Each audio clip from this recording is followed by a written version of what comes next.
ఈరోజు దేవుని వాగ్దానం. సమూయేలు రాసిన 2వ గ్రంథము 7వ అధ్యాయం 11వ వచనం. నీ శత్రువుల మీద నీకు జయమిచ్చి నీకు నెమ్మది కలుగు చేసి ఉన్నాను. నీ శత్రువుల మీద నీకు జయమిచ్చి నీకు నెమ్మది కలుగు చేసి ఉన్నాను. మరియు యెహోవానగు నేను నీకు తెలియజేయునుదేమనగా, నేను నీకు సంతానము కలుగు చేయుదును.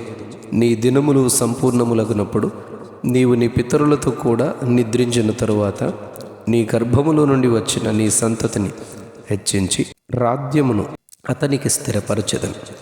అతడు నా నామ ఘనత కొరకు ఒక మందిరమును కట్టించును. అతని రాజ్య సింహాసనమును నేను నిత్యముగా స్థిరపరచెదను. నేను అతనికి తండ్రినయుందును, అతడు నాకు కుమారుడయుండును.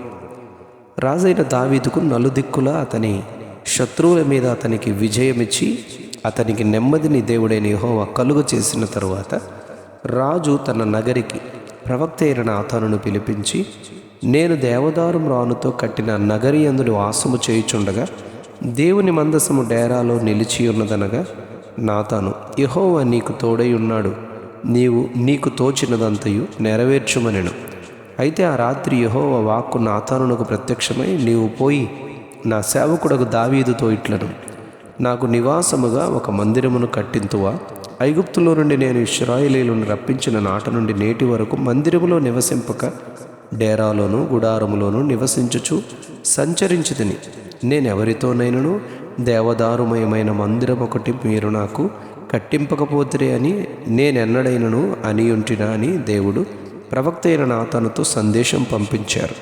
2వ సమూయేలు గ్రంథం 7వ అధ్యాయం 1-10 వచనాల్లో దావీదుతో, గొర్రెల కాపులోనున్న నిన్ను గొర్రెల దొడ్డిలో నుండి తీసి ఇశ్రాయేలీయులను నా జనుల మీద అధిపతినిగా నియమించితిని.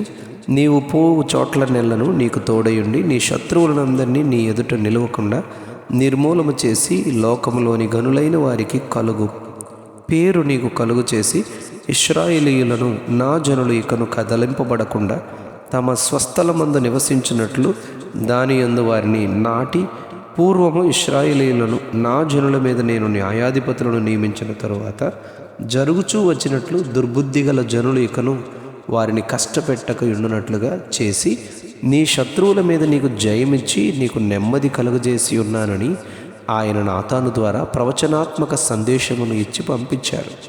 నీ గర్భములో నుండి వచ్చిన సంతతిని హెచ్చించి రాజ్యమును అతనికి స్థిరపరచి అతని రాజ్యమును సింహాసనమును నేను నిత్యముగా స్థిరపరచెదను. అతడు నా నామ ఘనత కొరకు ఒక మందిరమును కట్టించునని దావీదుతో చెప్పారు. సమూయేలు 2వ గ్రంథం 7వ అధ్యాయం 17వ వచనంలో తనకు కలిగిన దర్శనమును బట్టి ఈ మాటలన్నిటి చొప్పున నాతాను దావీదునకు వర్తమానము తెలియజేశారు. ఆదికాండం 17వ అధ్యాయం 6వ వచనంలో తన దేశము నుండి బంధువుల యొద్ద నుండి తండ్రి ఇంటి నుండి నేను చూపించే దేశమునకు వెళ్ళుమని చెప్పిన దేవుని మాటకు లోబడి వెళ్ళిన అబ్రహామునకు, ఇక నీ పేరు అబ్రాము అనబడదు, నిన్ను అనేక జనములకు తండ్రినిగా నియమించి తిని గనుక నీ పేరు అబ్రహాము అనబడును. నీకు అత్యధికముగా సంతాన వృద్ధి కలుగు చేసి నీలో నుండి జనములు వచ్చినట్లు నియమించుదును. రాజులను నీలో నుండి వచ్చెదరు. నేను నీకును నీ తరువాత నీ సంతానమునకును దేవుడినై ఉండునట్లు నాకును నీకును నీ తరువాత వారి తరములలో నీ సంతతికి నీ మధ్య నా నిబంధనను నిత్య నిబంధనగా స్థిరపరచెదనని ఆయన అబ్రహాముతో నిబంధన చేశారు. అబ్రహాము నుండి ఇస్సాకును, ఇస్సాకు నుండి యాకోబును, యాకోబు నుండి ఇశ్రాయేలీయులను, యోసేపు సంతతిని ఆశీర్వదించి ఐగుప్తులో బానిసలుగా ఉన్నవారిని 430 సంవత్సరాల తర్వాత పాలు తేనెలు ప్రవహించు దేశమైన కనానులోనికి తీసుకుని వెళ్ళి వారిని స్థిరపరిచి అక్కడనే ఆయన నామ ఘనత కొరకు దావీదు వంశములో నుండి పుట్టిన తన కుమారుడు సొలొమోను ద్వారా ఆలయమును నిర్మించుకున్నారు.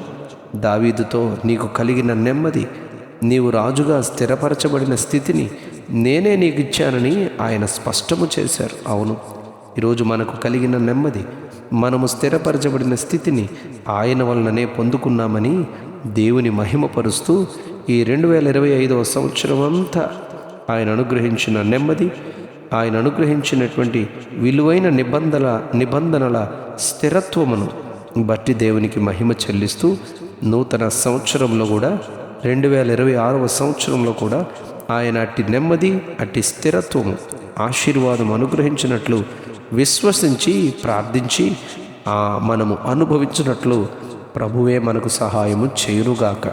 Amen, amen, amen. నీ శత్రువుల మీద నీకు జయమిచ్చి నీకు నెమ్మది కలుగజేసి ఉన్నాను. నీ శత్రువుల మీద నీకు నెమ్మదిని జయమిచ్చి నీకు నెమ్మది కలుగజేసి ఉన్నాను. ఆమెన్.